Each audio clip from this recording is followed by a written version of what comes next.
Здравствуйте. Good morning, dear friends. I'm happy to welcome you at our second day of the 18th Assembly of Health in Moscow. The biggest event in medicine of the year. It's a very early morning. Maybe some of you woke up at 5 and the lucky ones at 6. Please applaud those who woke up at 5. Who woke up at 6 o'clock? Few of you. Maybe there are people who woke up before 5 o'clock. Oh my God. I sincerely admire you. And I would like to announce our second day. As you know, our agenda includes over 90 discussion and expert sections, 8 open lectures with the outstanding personalities, and we'll have about 200 experts from the US, Germany, Denmark, Sweden, Korea, and many other countries, which speaks about a recognized international status of the event. The peculiarity of the 18th Assembly is that this assembly is not only for medical workers but for general public as well. Anyone can participate. You can become a guest of the event. Anybody can attend this year.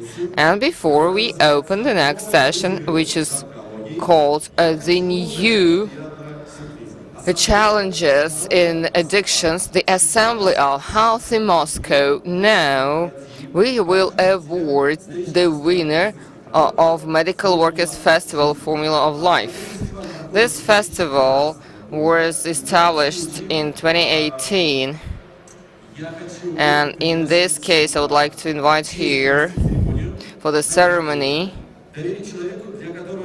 and for him medicine is something that he lives up to, because those who do medicine, they're real heroes, and one hero will award another hero. And please welcome. So, Professor, President of the State Institution of Healthcare, Moscow Scientific Practical Center of Addictions of the Healthcare Department in Moscow, the Chief Specialist for Narcology of Healthcare Department of Moscow, President of the Narcological League, Mr. Brun. Good afternoon. So Associate Professor was extrovert. That's too much. So I cannot cope with so many tasks. The best psychiatric doctor and expert in narcology. Today, this year, it's Mr. Artyom. Artur is the head of women's department, and you understand how complicated it is to lead a women's department. He's a real fighter, and he really copes with lots of hardships working with the ladies who have addiction issues.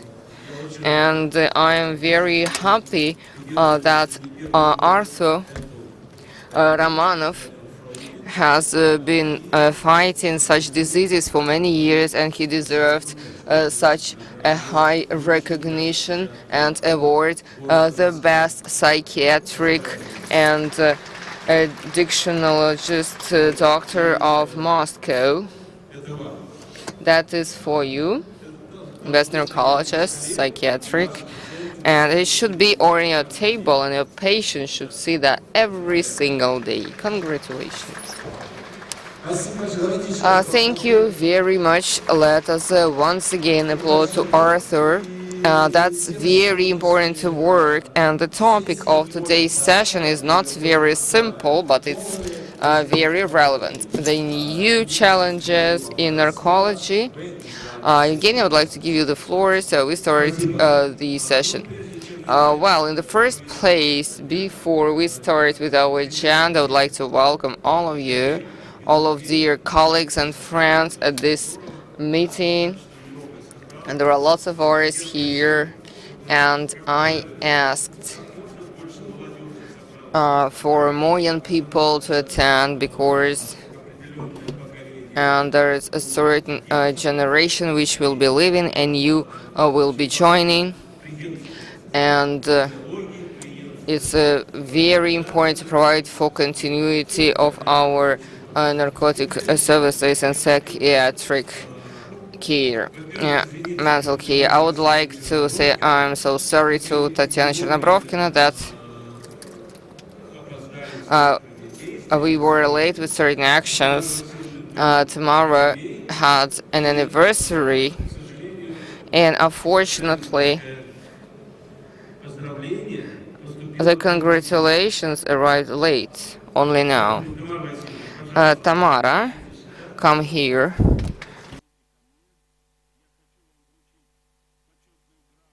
I would like to give you an orange certificate signed by head of healthcare department. Tamara is a unique person, unique expert. Unfortunately, you do not always understand what you write and what you say, but that's the problem of scientists. They are beyond the times, and they live in the future. And I would like to urge all of young people and not so young people, all of the narcologists, to read the articles and the works of Tamara. Systemic approach is very important for us, and I will speak about this in my presentation. Wait, Tamara. And you are not the only person living beyond this world, and we would like, me and Mikhailov and Aftonov would like to present you this book, which is also beyond the limits a little bit. Congratulations once again. About new challenges now, over to them. There's only one challenge indeed, and that's the old one. And we are in Simashka room, Simashka hall. And I looked up what Simashka wrote about drug and alcohol addiction. 1925, the same issues, alcoholism, drinking from 30 degrees to 40 degrees vodka, and with the explanation that it was a fight against self-made alcoholic drinks.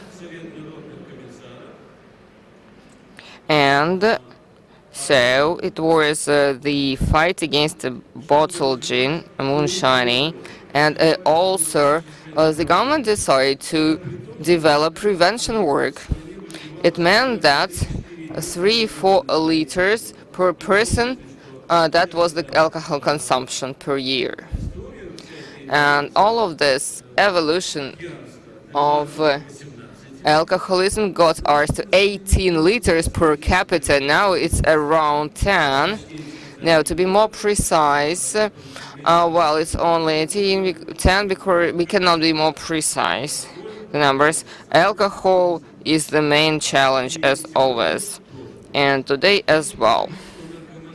Talking about drug addictions, so here we are mostly talking about the change of a structure of addictions. There are new drugs which appear. The old ones, more natural, becoming less popular, and synthetic drugs become more popular, and that's not good. The clinical picture is different psychoses, sudden death, and acute conditions. We all know that perfectly well. And why this is happening? I think the main challenge that our society cannot cope with, that's the desire of humanity to get pleasure, and this is something which is hard to cope with. All of the world religion taught us that pleasure is not happiness. You should not only be looking for pleasures in this life, but unfortunately the humanity decided to move away from God. And Nietzsche said that the God had died, and Gorky said,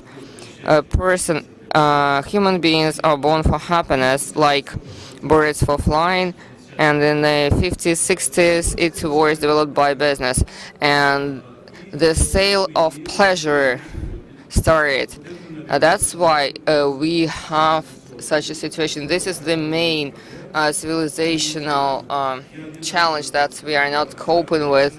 And yesterday, the day before yesterday, I was on Facebook feed, and they remembered about testing students and pupils, school children, in our and of course they scolded me, of course, because I was the initiator of this test back in the beginning of the years 2000. But not everybody understands what's the purpose, and you can never be fooling around with pleasure. If it's a real pleasure, it should be a rare pleasure, and that should be a creative one. In this case, that would be great. With all of these challenges, we need to cope. And traditionally, I believe that Evgenia Koshkina should make the first presentation, and this is the case today. Evgenia, you have the floor.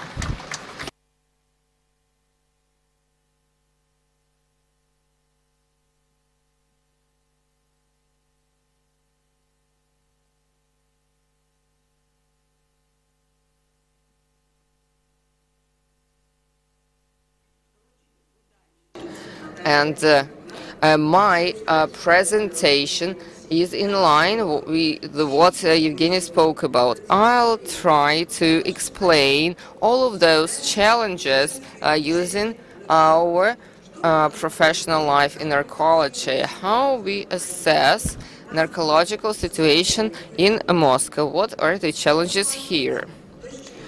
So what Evgeny started with alcoholism. Over the past 10 years, we witnessed a decrease of alcoholism, including alcohol psychosis, and in blue it's Moscow. This trend speaks about decrease of alcoholism, and this trend is also present in the whole of Russia, and it's considerably going down, almost by twofold. It decreased in Moscow, and the same is true about Russia. But in Moscow, it's much lower than in Russia. 937 in Russia and 419 here in Moscow. And this is the group that we are following. The same trends. This is the damage from alcohol consumption, and it is also lower than Russia. And prevention, early diagnostics and helpers, because here we have the numbers of harmful use of alcohol. What age group are we working with? Mainly 40 to 49%. What is the age group? But I would like to mention that there are more patients in the group of 60 years and more. And in Moscow, this indicator is higher than in Russia. The number. Drugs. Drugs in Russia are lower than in Moscow. And in Moscow, the drug addiction was lower than it was decreasing by reaching its peak in 2014. In Moscow, it used to be 266 and 220 in Moscow, and it started to decrease only in 2015. And starting from 2012, drug addiction numbers are higher in Moscow than in the rest of Russia, and this is more important here. Harmful use of drugs. And early tests and prevention should give us higher numbers,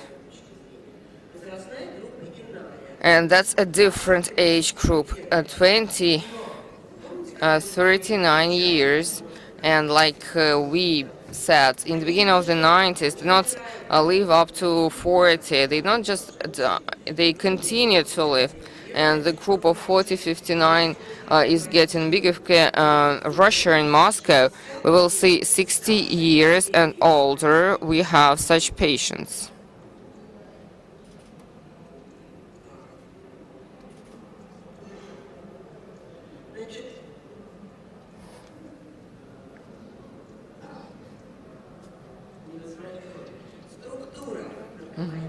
The structure of drug addiction. What Evgeny spoke about, opioids are going down over the past 2 years, and only in Moscow. Opioids, and you see dramatically 63.7% of our patients, they use opioids, and psychostimulators increased, and other drugs and their combinations. Polydrug addiction, so multiple drug addiction, is very high. 30% of the patients have multiple drug addiction. They use both drugs and alcohol at the same time. What Evgeny mentioned about our success in testing. And we have a lot of attention that we pay to that. We have a specialized center which is in charge of prevention. And in 2018, we had 116,000 tests, preventative medical checkup it's called. And I should tell you that if in 2016 we had 0.31% of people who had drugs, in 2018 it's 0.06.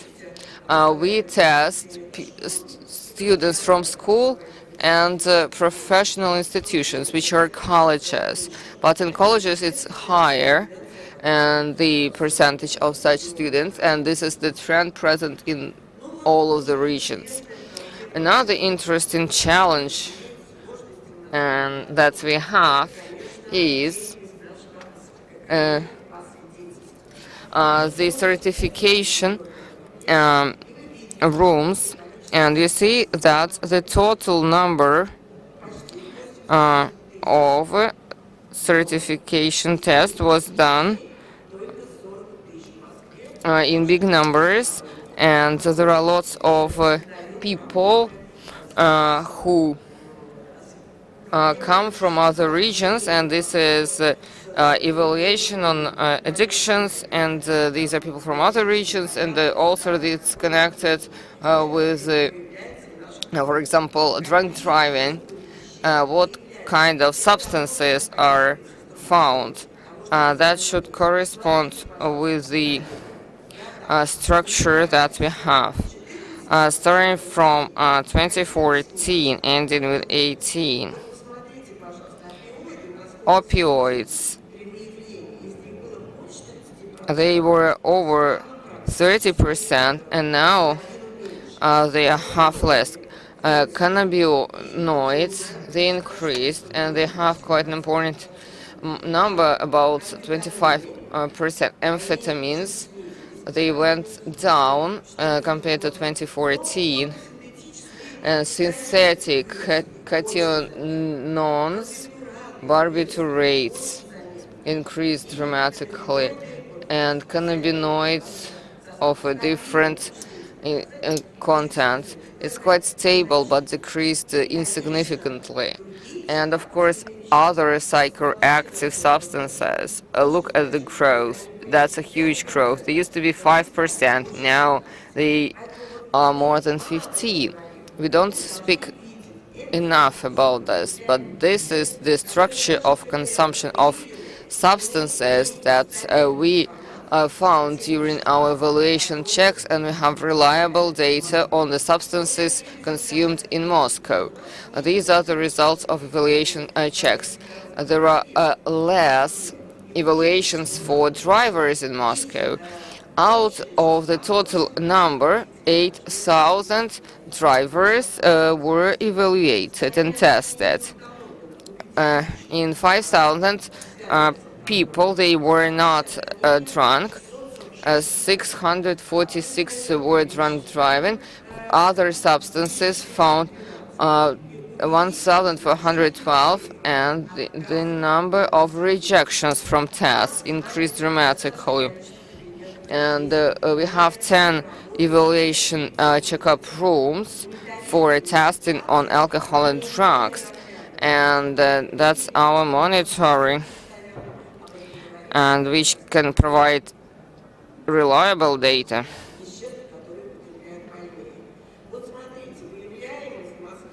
And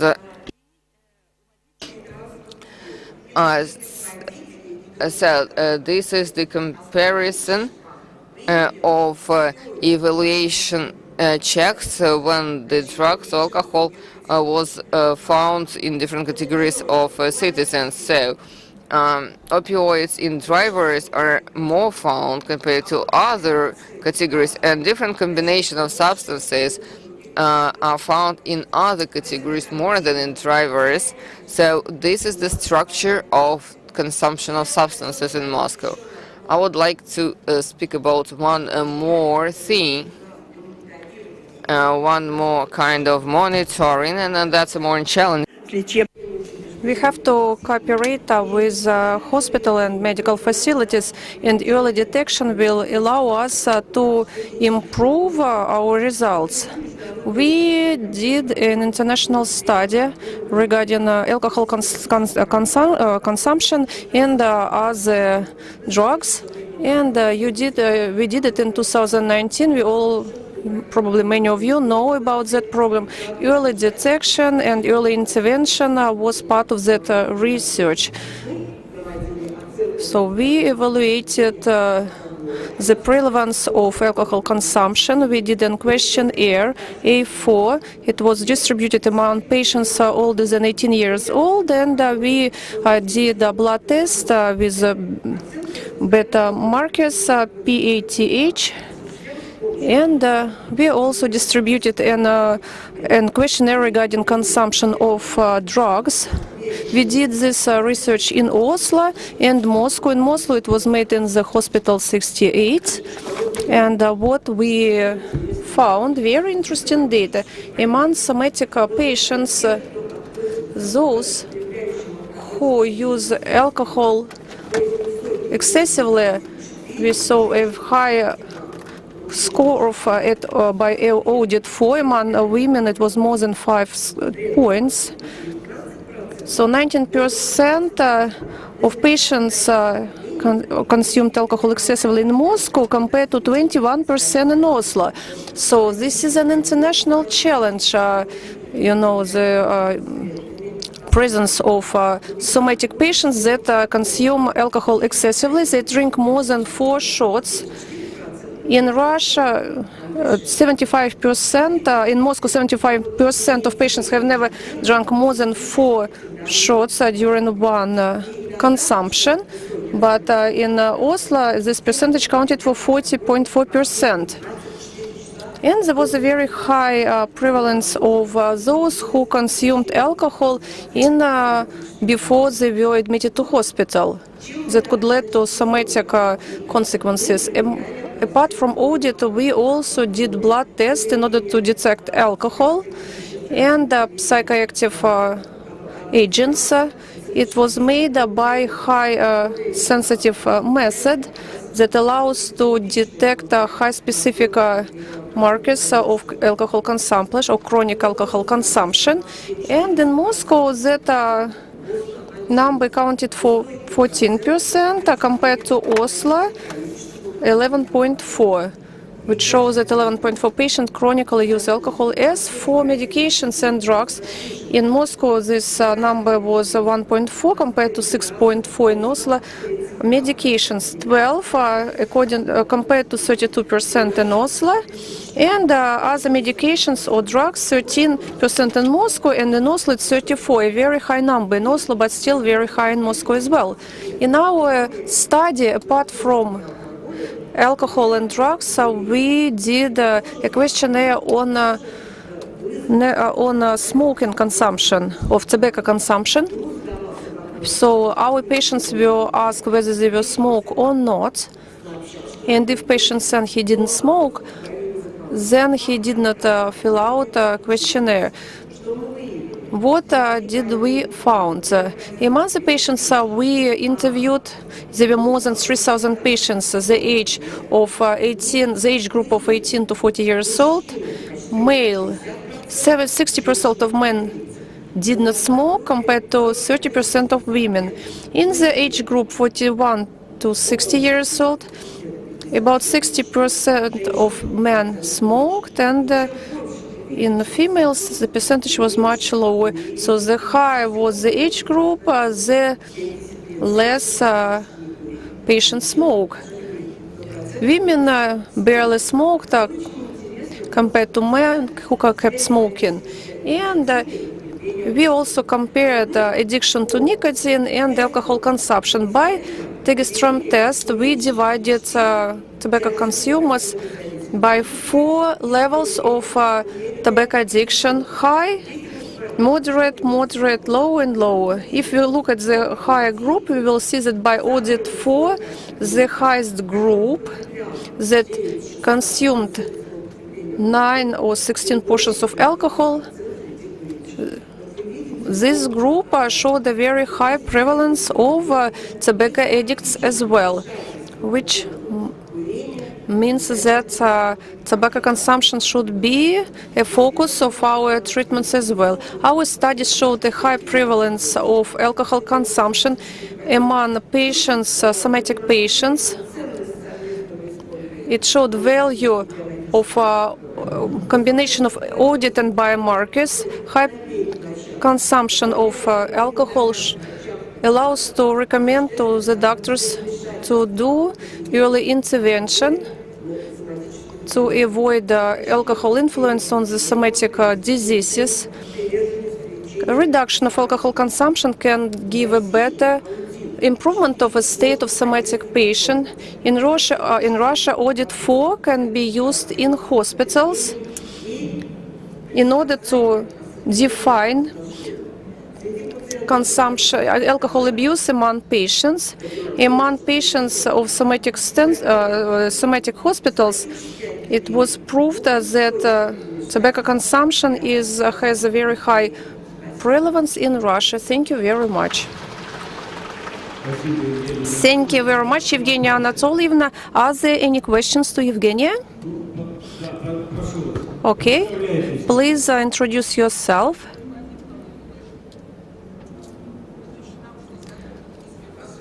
I have a question. Did you take into account not consumption of cigarettes, but tobacco chewing gums?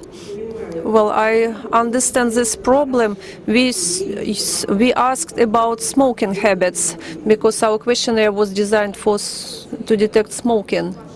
Are you going to plan in your center, in your narcological center, to deal with tobacco chewing? Yes, certainly we are going to deal with it as well. We saw psychosis at the base of excessive tobacco chewing gums. Consumption of tobacco chewing gums. I would like to give 2 comments regarding the speech of Evgenia. There are 2 zones of development of preventive work we can do that should be discussed. And now we are discussing the early detection of excessive alcohol consumption or drugs among drivers of vehicles. You remember there was a very high attention from the society there was an order by Ministry of Health that was put off to be into effect in July. The Minister of Health is going to take decision regarding this order in June. The second zone of the somatic diseases, maternity hospitals, where our participation unfortunately is not very significant at present, apart from the study that was done together with Evgenia Koshkina. I believe it's going to be very serious work to do, and I think we should kick it off in the near future when our senior managers calculate how much money we pay, we spend in order to treat drug addicts, alcohol addicts and so on, and these numbers could be reduced significantly, and we have ideas how to implement it, but we do understand that prophylaxis is a very important thing. We detect about 20% of the patients that are alcohol addicts, alcoholics, and that certainly influences their treatment or could be a core reason of development of psychomatic disease. Are there other questions to Evgenia? Well, then let's give thunderous applause to Evgenia, and as a gift, please accept this book. It just has been printed out. I got it only yesterday. It was published just a week ago. I'm very proud of this book. It's a labor published by Moscow Center of Narcology. It collects the ideas that we have been gathering for more than 30 years. I'm pretty sure it's going to be of high relevance to all of you. We now have just very few samples, but it will be available for sale very soon. But we should understand that narcology is a very, very important issue. And now I would like to give floor to our next speaker, Maria Alexeyeva Vinnikova. Are you going to... Which mic would you like to use? Okay, the floor is yours.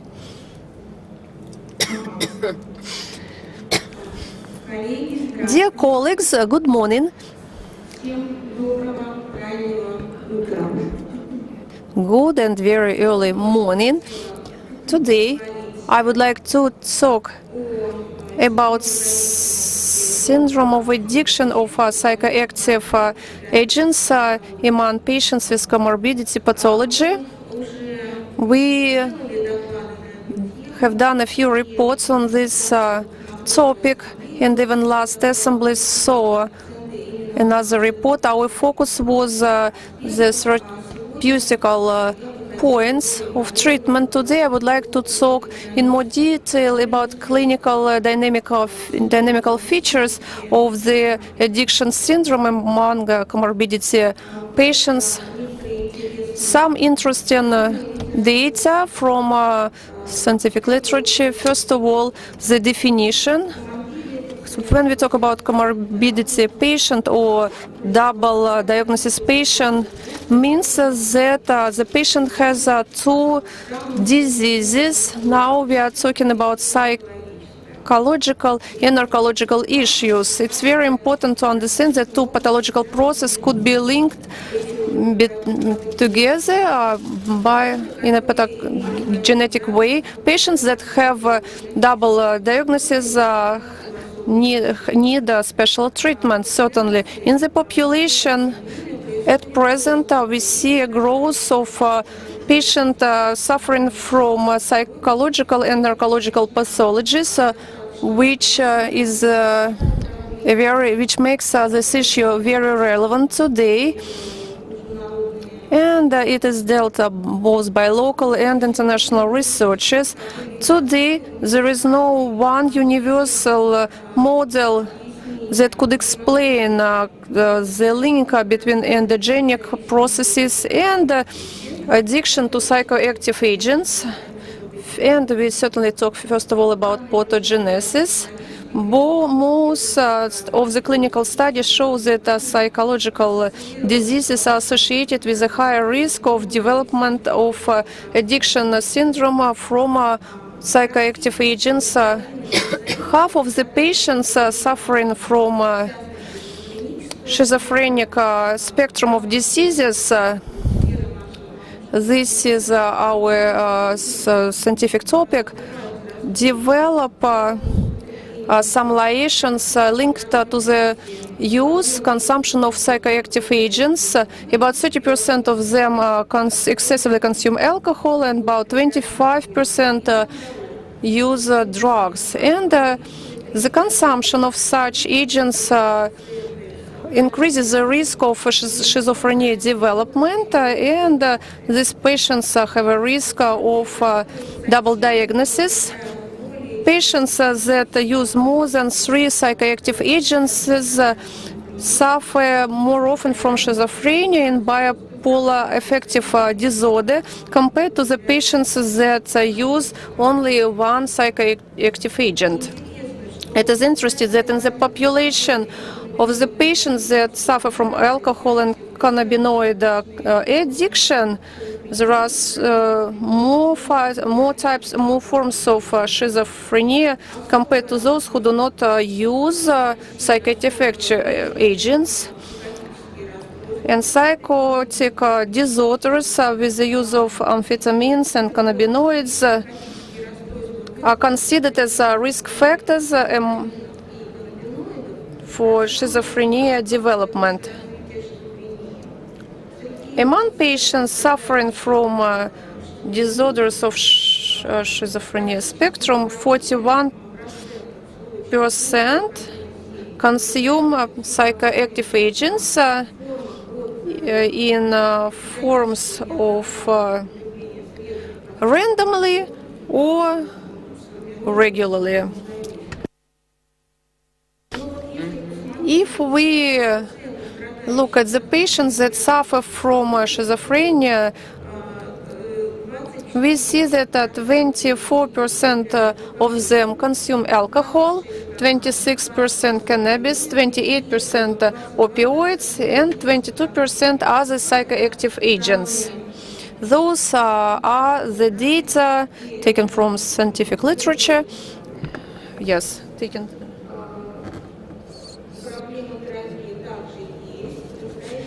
There are some issues to treat those patients. At the moment, these studies regarding narcological treatments of the patients with double diagnosis are very different by characteristics of the patients, methods of treatment, methods of trials. So it makes it difficult to find 2 comparative studies. Therefore, the results of our treatments could be much better. In the publications of the recent years, we saw effective applications of antipsychotic among patients that suffer from schizophrenia, comorbidity, alcohol consumption.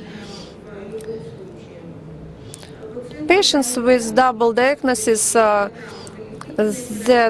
take part in the programs of replacement therapy and take atypical antipsychotics show better results compared to patients that take typical antipsychotics.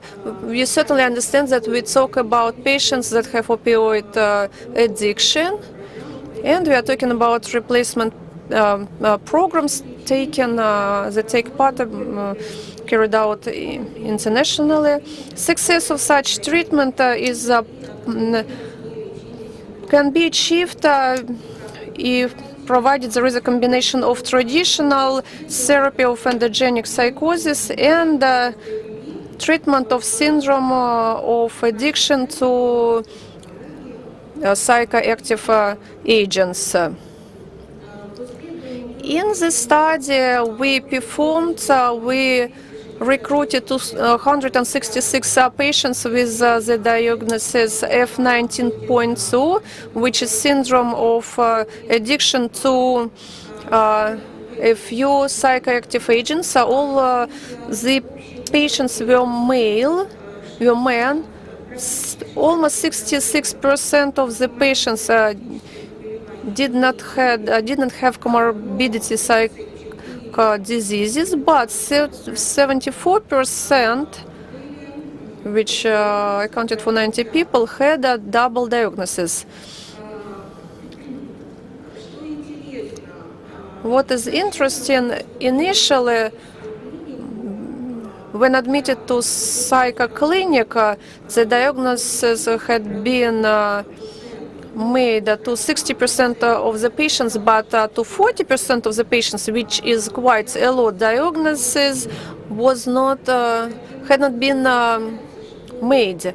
In other words, if you calculate it to the overall number of patients, we see that about 60% of our patients that come to the narcological clinics diagnosis of psycho disease is not detected at the moment of admission, which means that such pathology for patients, for narcological patients, has a very high prevalence and is associated with alcohol and drug consumption. If diagnosis is not defined, then the treatment applied does not give high results. There is a high risk of relapse, early mobilization of these patients, and so on. I think the doctors that work at narcological departments know those patients very well. Usually they are the patients that get treatments in such clinics dozens of times without any therapeutical results. We are often asked, how did you diagnose schizophrenia? It's quite complicated to do, as we all know, but if to imagine a quite simple algorithm, it will look like this. As you look at this, if you see it at the slide, schizophrenia is any other primary psychosis. It's a diagnosis of rejection, of exclusion. So if we have certain symptoms, deficit symptoms or other symptoms, we exclude first of all the connection of these symptoms to somatic symptoms are organic lesions of brain. At second stage, we exclude connection with psychoactive agent. It's very important to take into account the length of the symptoms, the duration, and we do diagnostics with affective disorders, bipolar affective disorder, and so on. If all diagnoses are excluded, then as a rule, we face a schizophrenia symptom. In our study, the distribution of patients by diagnosis was as shown. About 25% of the patients were suffering from paranoid schizophrenia, but most of the patients suffered from schizotypic disorder, which is by modern classification means called schizophrenia, typical schizophrenia. Apart from gradient process, there were some personal disorders like schizotypic disorder. What were the psychology features of such patients? As you understand by previous slide, the productive symptoms included different ways of affective and subdepressive and depressive disorders, paranoid ideas. The decisive factor in order to make diagnosis was presence of negative symptoms, even though it's not very specific for schizophrenia, but it was presented by no contacts, emotional flatness, poor speech, and cognitive deficit, inordinary way of thinking, and so on. When we were talking about schizophrenic disorders, certainly the symptoms were primary, so we could describe it as a deficit, but it was not very deep. It was not demonstrated excessively, which led to difficulty in order to make a diagnosis. As you know, our patients with addiction, the symptoms were above the facade of psychoorganic disorders that are consequences of chronic intoxication by psychoactive agents, and all those components were the difficulties that refrain doctor from concluding or from making the right diagnosis. The most interesting to us was to watch what was the features of typical features of narcological diseases. The data shown in literature are quite different. Sometimes you could find contradictory information. There are lots of discussions of what goes first, drug addiction or psychological or psycho disease. Some data suggest that psycho disorder develops first.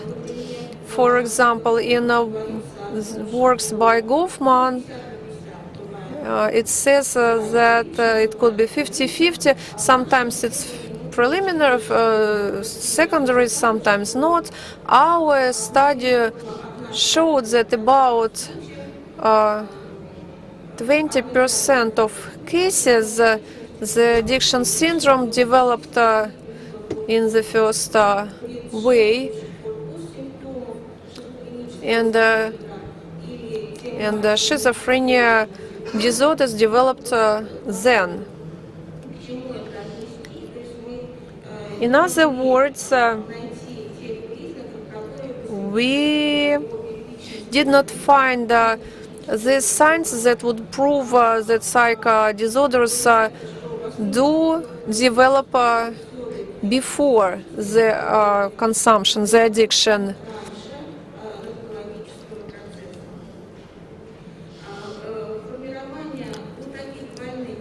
Such patients that suffer from psychopathologies, the development of narcological diseases starts at early stages, and they usually have low social adjustment. In the study, we got lots of numbers and got lots of examples, but here I would like to show you some interesting facts.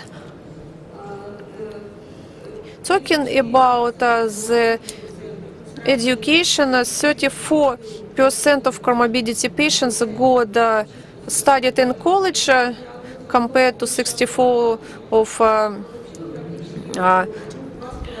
drug addicts.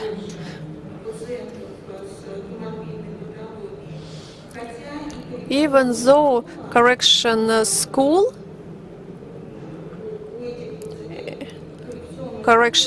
among those patients was graduated by those patients, it's 17% compared to 2.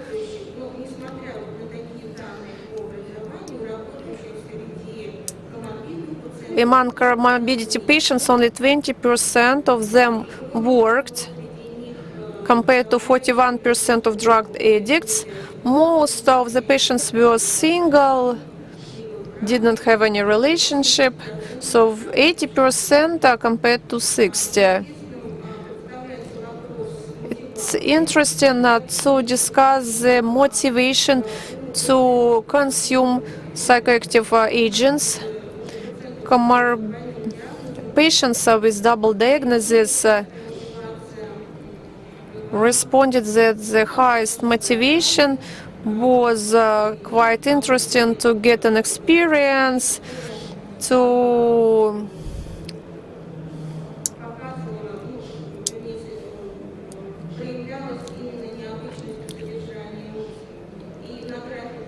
at the chart you see that the most rare motivation for them is the wish to look to be like the rest, to make an experiment, to understand how psychoactive agents influence the brain. Patients, drug addicts, showed the motivations among drug addicts were quite different. You see, yes, desire to be like all, a feeling of being bored, experiments, and so on. So motivation that characterized in an extraordinary way of thinking shown in psycho patients is not shown here at all, but the boredom and desire to make life more interesting stands on the third rank. There were also differences among consumption of the first drug. Patients with comorbidity issues, about 60% of them tried first alcohol. As for drug addicts, it is more typical to try cannabis, alcohol, or opioids. Patients with comorbidity issues, use of opioids as the first drug was not typical. Talking about gradients of progradients of the disease, we saw a higher progradients among patients with comorbidity psychopathology, and the main manifestations of such as pathological attraction and so on developed almost immediately within 1 to 3 months. It was interesting to see clinical data regarding prevalent symptoms in abstinence syndrome. You see that patients with double diagnosis in abstinence syndrome, in most cases, there were prevalent psychopathological lesions, and vegetative disorders were not seen. But talking about, if we talk about alcohol abstinence syndrome, it is easy to understand why it is important. These syndromes were developing in a typical way.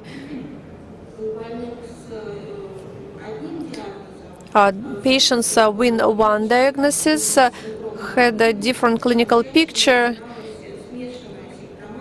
They showed mixed symptoms with somatic manifestations, vegetative manifestations, psychological, and so on. Also, they were found differences in pattern of consumption of psychoactive agents in both groups. And for the patients with double diagnosis, it was more typical.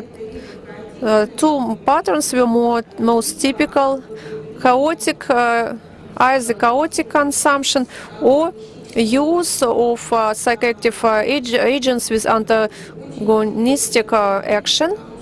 It's a very interesting moment because previously, at the beginning of 2000, when we saw patients that would use two psychoactive agents with antagonistic action to make a so-called swing, to achieve a so-called swing effect, the doctor had a question. Had a task to detect a psychopathology. Today it's a kind of a norm of life. We see that patients with one diagnosis, such pattern is seen quite frequently, and this is a modern trend. Talking about the structure of consumption of psychoactive agents, most frequently we have the following patterns. So opioids and psychostimulators were used most frequently, and then 20% of the patients we saw consumption of alcohol, opioids, and cholinergics. A few words about the treatments. The treatment target was the main disease is a disease which was psychological disease, and disorders. Yes, as we did not say about if we didn't talk about routine practice, there were some drugs that could be prescribed or not could be prescribed depending on the clinical picture of the patients. You can see that there are no any special approach to treatment. We see that abstinent syndrome was treated depending on symptoms. As for post-abstinent condition, after limiting the syndrome of addiction, we used antipsychotics, agents, and tranquilizers in order to get better, pure results. We used modern drugs such as aripiprazole, quetiapine. There were patients that got galoperidone, and certainly in the study we got certain results. Each drug had showed a specific way of action, and those results were reported previously. I just wanted to share with you results that are quite relevant in my opinion. We made a correlation analysis in order to demonstrate the combination between signs of psychological manifestation and narcological disease. We were trying to find a correlation between the scales data that characterize psychological pathology, scales with negative and positive symptomatics, and scales that describe the level of pathological attraction to psychoactive agents. And as you see, these correlations were found. In other words, the strongest segments of correlations allows to suggest that psychological symptoms is in correlation in dependence, in linear dependence. The high manifestation of psychopathology leads to pathological attraction to psychoactive agents. In other words, we can conclude that we, in our schemes of therapy, we can use specific antipsychotic agents. What is always a symptom to discussion in narcological practice. This treatment, this study is one of the steps that allow us to use psychotropic agents in order to treat narcological patients. We certainly, first of all, talk about patients with comorbidity pathology, but it could be extrapolated to the patients with drug addictive profile. If you want to get acquainted with the more detailed information on this study, you can read our article. Thank you very much for your attention. Thank you very much, Maria Alexeyevna, for your interesting report. Are there any questions? In your report, Maria, you mentioned a very important point, a theoretical question that has to be studied in the future. I'm talking about what was first psycho disease in its traditional understanding, or narcological disorder. And we still don't have an answer, and it's very unlikely that we will get a precise answer soon. So what was first? Or there is a debut of its type? What goes first? Psycho disease that then combines with narcological disease. The most classical example is cannabinoid psychosis. Psychiatrists also say it's schizophrenia. Narcologists wait until psychosis goes away and then makes diagnosis. It's a very difficult question. Or there is a combination of the two disorders. All those questions need to be answered. When I started to work in narcologist, and it was 33 years ago, the first impression was that it was the third endogenic disease. By the terminology we used in the past, we always felt that narcological diseases can't develop at a pure space. There should be some soil for its development, for its growth. We thought when a patient starts to use psychoactive agents, it means that the process is already aged.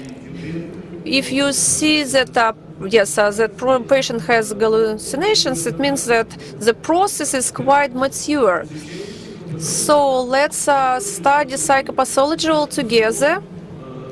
This is the basis of our clinical understanding. Our specializations called narcology and psychiatry. It means that it goes hand in hand. I keep repeating it again and again that a doctor, psychiatrist, narcologist is more sophisticated level compared to just a psychiatrist. Our knowledge in that regard should be higher, deeper than just a psychological approach. Well, thank you very much, Maria. So, again, please accept this new book about psychopathology. And now, let's switch to my presentation.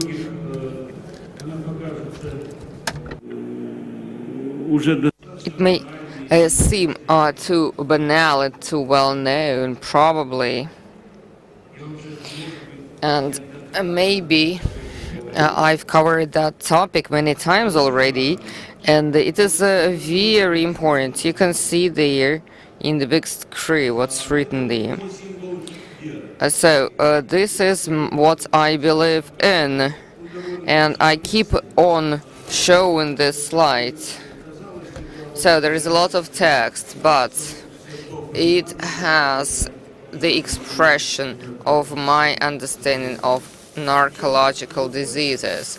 And I can tell you more that many diseases have their causes, roots, pathogenesis, pathokinesis, outcomes.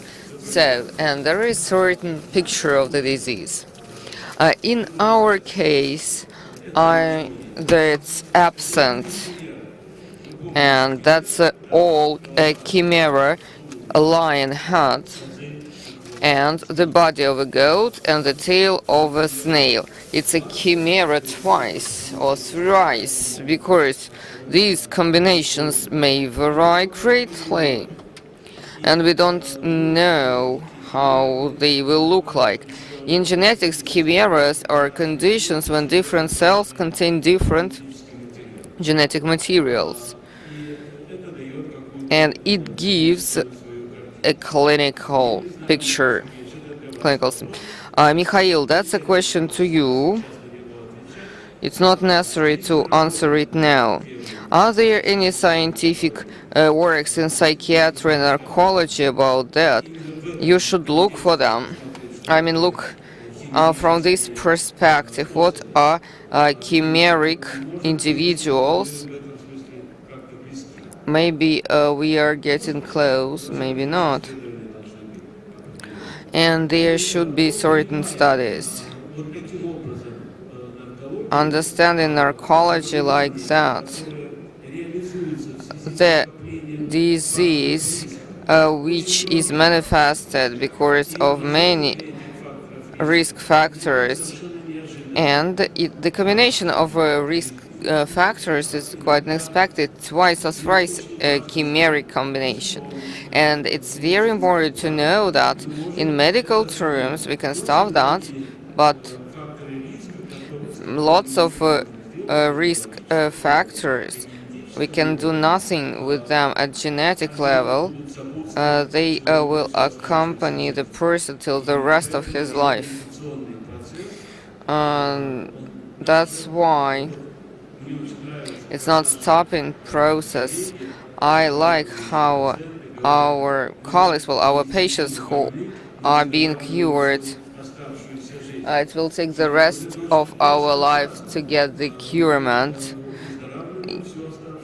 The rest of our life will be curing, because some of the risk factors which get us to drug or alcohol addiction, they stay with us, but we can fight them. And that's the combination which can be present. Genetic factors, some trauma, or pathologies during pregnancy, wrong upbringing, hyperkinetic syndrome, increased pressure, cranial pressure, and we know this well enough. I will not speak in detail about this, because my today's presentation is no lecture. Information environment, everything we drink and eat. It is our physical composition. Environment shapes our mentality, our psychology. Puberty crisis, psychological issues in teenage age, and each of these points are an area of studies.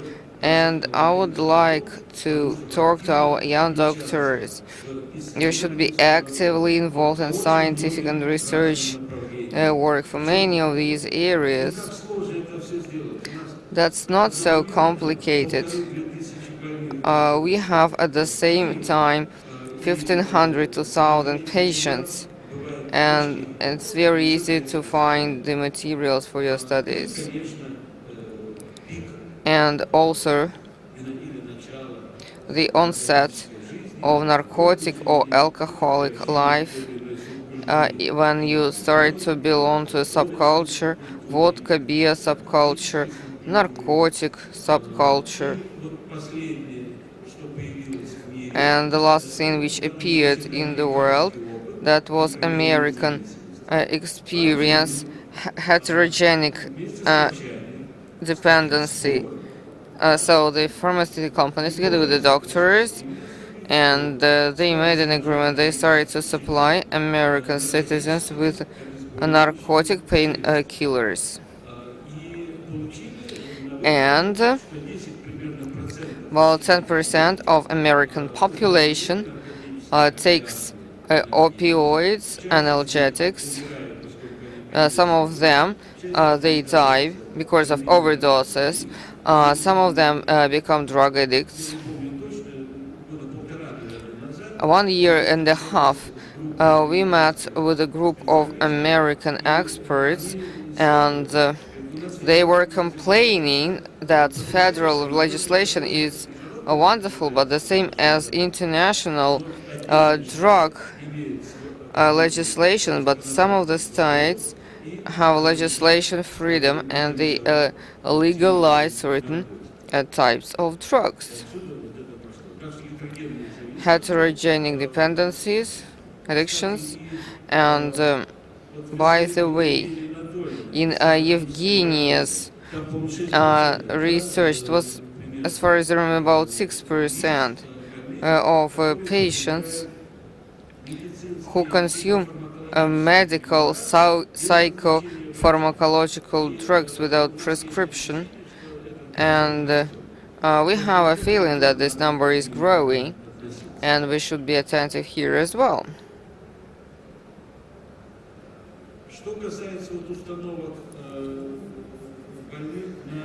As for treatment, eagerness, that's a very painful topic, and in our conference we don't have time for one more presentation, but in the nearest future we'll ask Tatiana Gibalova to tell us about motivational work, motivational interview, motivational intervention. That's important today.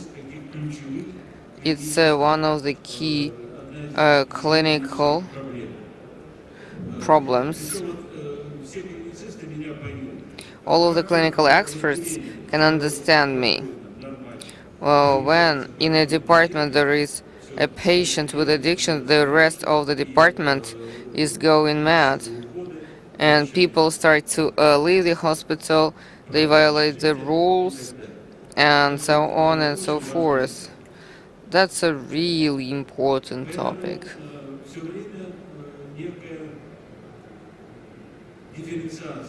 And there is certain differentiation all the time. People in a different condition should not be put together.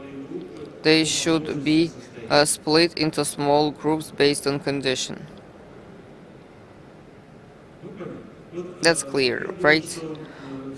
I think all of those who would like more information, you could read it, and you can answer my question, you can download my presentation, and then we can discuss it. Very important topic indeed. I should say that The model of Moscow narcology, which we currently have, is quite unique. Have you noticed that many of our colleagues from other branches of medicine have Western representative Nobel Prize winners here, and we have no foreigners here because narcology does not exist. It exists only in Russia. Even ex-Soviet countries, in the Soviet countries, did not have it. It's dying out.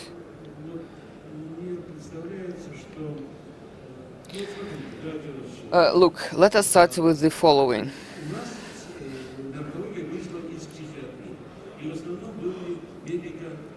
Narcology was born from psychiatry, and the medical and biological approach was used. In the in Western countries, psychiatric doctors are quite expensive, and they were not treating addicts. Nobody was in charge of such patients, but they were doing social rehabilitation. And both approaches were inefficient. That's why at some point of time we decided to put it all together.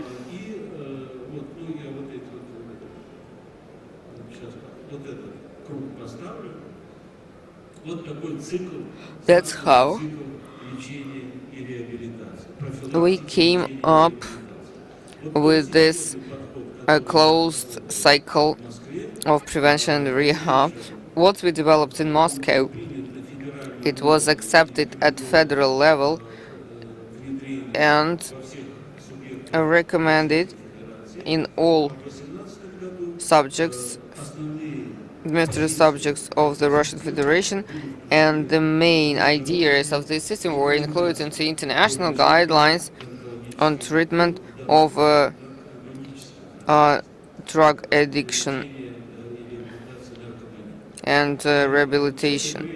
And I'm really proud that our Moscow narcology became the foundation of many and many all Russian and global trends. And some words about rehabilitation. This is a very painful topic for me. I don't know what we can do about this some time ago. And because of different political reasons, medical rehab and social rehab was split. And it made a lot of damage, especially in terms of relations between state and non-state institutions which deal with our patients. That's why I always start talking by using this term, habilitation. It is a continuation of Maria's presentation. If there are some mental processes and it comes, the onset is early, many of the psychic functions are not shaped on time, and by the time of narcological onset or debut, such psychological development stops to some extent. And when we start to work after the medical part with the rehab, we need to understand that habilitation is what we should start with. We need to identify the risk factors which cause the disease, and we need to start to work with those risk factors where the deficit is mental deficits in addiction and drug addicts. Well, I think there is a lot to discuss here. And rehab, at the bottom you have the definition of WHO of the 1970. combined, unified medical, mental, psychological measures, training and professional advanced training. Unfortunately, we are not dealing with this.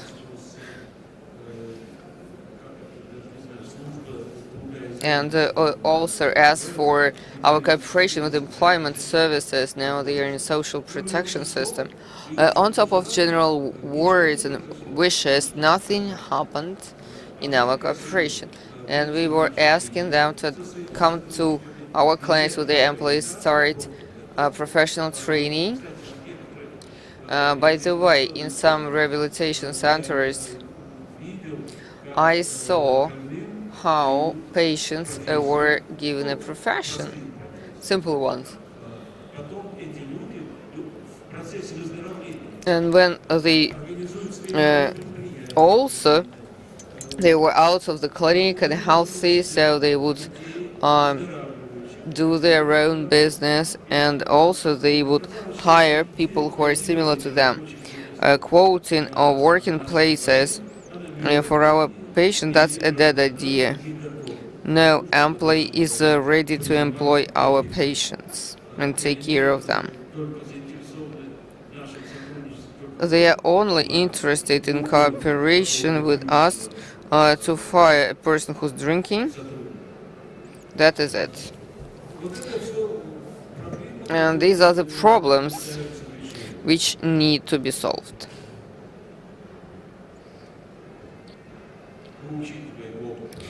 We take into account both processes. We do both rehab and habilitation. Sometimes we need to wash our hands before we go to eat. Just we need to clean our teeth, but that's important work as well. Psychiatric work as well, because in psychiatric hospital, and I started my work in Magadan Mental Hospital, we were dealing with that as well. And Maria, by the way, it was in Magadan Psychiatric Hospital where I saw a group of patients with this very simple type of hepatic schizophrenia. In summer, they were drinking, and in winter, they would spend their winters in mental hospital. And I managed to have serious conversation with them, and they could tell very interesting cases.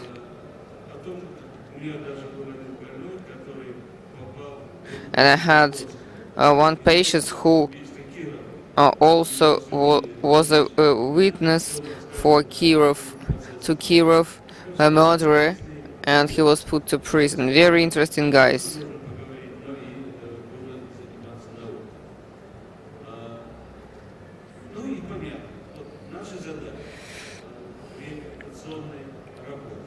So, what we should do in rehab? Prevention. At the stage of risk factor identification. When can it happen? At early age, in teenage age, in any age. Maybe it's not our goal, but the goal of teachers. But maybe we could give them a hint here. Habilitation and rehabilitation activities. It's clear we need this. There are short intensive courses, and we have a specialized department for monthly rehabilitation courses. After that, they treat outpatiently, and we have long-term rehab centers. Moscow Healthcare Department created all of the conditions to develop narcological services, and they created the required infrastructure. The infrastructure is in place. That's important. Outpatient programs in each narcological hospital, and that's crucial, that's important. In one of the previous slides, I showed that creation of subculture of people who are curing. And now, whether they are members of Alcoholics Anonymous or Drug Addicts Anonymous, doesn't matter. And they are the socially active population. They are the most active part of the population, and they are ready to cooperate with them. And these volunteers, that's a volunteer potential we should utilize and leverage. And different institutions and the night half day hospitals, so they are not working out. They told me to use the norms of a day hospital stay. That's wrong, because for night hospital stay we need different things. We need bed clothes, we need special type of food, and that's different work. For now I don't know how to address that, but I will, and the rest is there. We just need more careful consideration, and we need to put more efforts. This is the patient route. I'm not going to give you all of the details. If you want, you can have a more close look later on. And also a comprehensive approach, and you can make up a program. We'll make a target program, ad hoc program, and we'll start to launch it. Thank you. Good luck. If you have any questions, I'm happy to take them.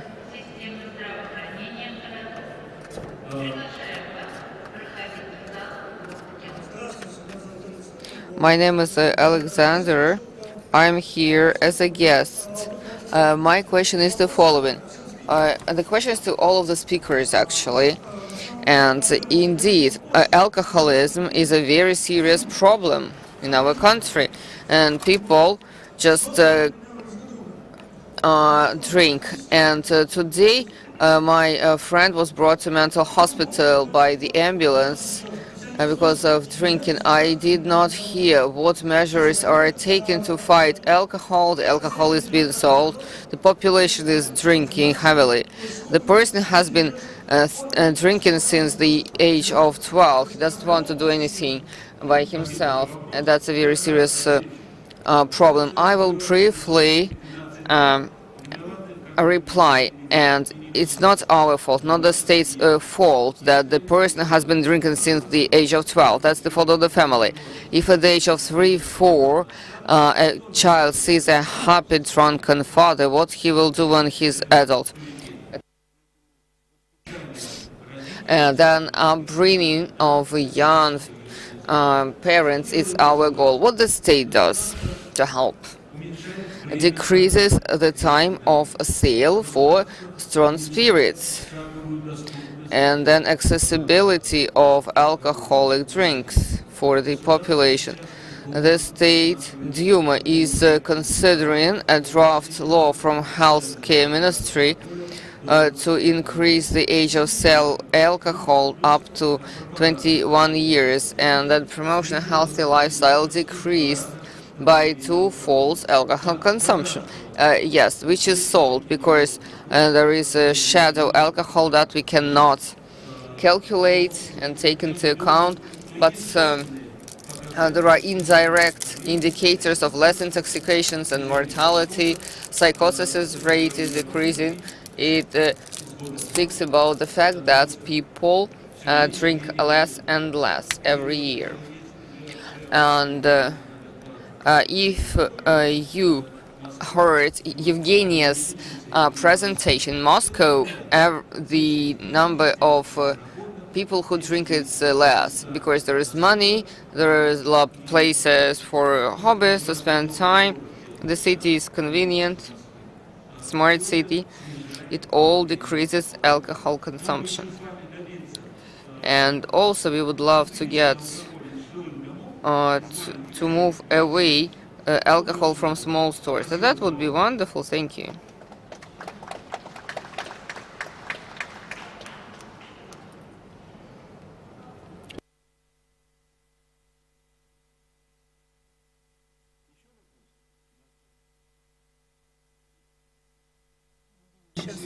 Evgeny, Internet Addiction and Gaming. I'm director of a private school. Is it a disease, and whose patients are those people, or the patients of psychiatric doctors who are not here? In classification of diseases, this type of deviations belongs to psychiatric diseases, but in new international classification, they plan to move them to narcology, and we believe that that's an addiction. Of course, that's a continuum. It's not happening overnight, and it's never that you are not sick and then you are sick, and that's about a continuous. Sometimes we are talking about bad habits, lack of discipline, sins, and diseases. So in each specific case, you need to figure it out. And of course, we need to set limitations for people under the age of 12 on the use of internet and those computer games. Sometimes it's not exactly a disease. And Oleg Buzik, he's the chief expert on gaming and on gaming addiction. You can ask him. Sometimes we are talking about infantility, of immaturity, of effective part, and it will disappear by the age of 21. And if at the age of 16 and 17 he gets addicted to gaming, then it may not disappear. That's why prevention is a limitation and elimination. That's it. We finished our section with that.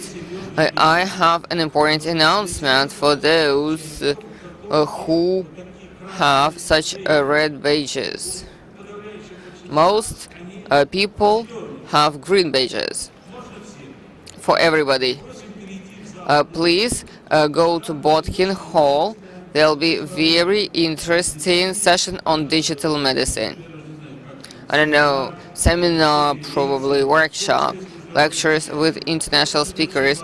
I think that's very important. For the red badges, it's obligatory. For green, it's very desirable. Thank you. Good luck.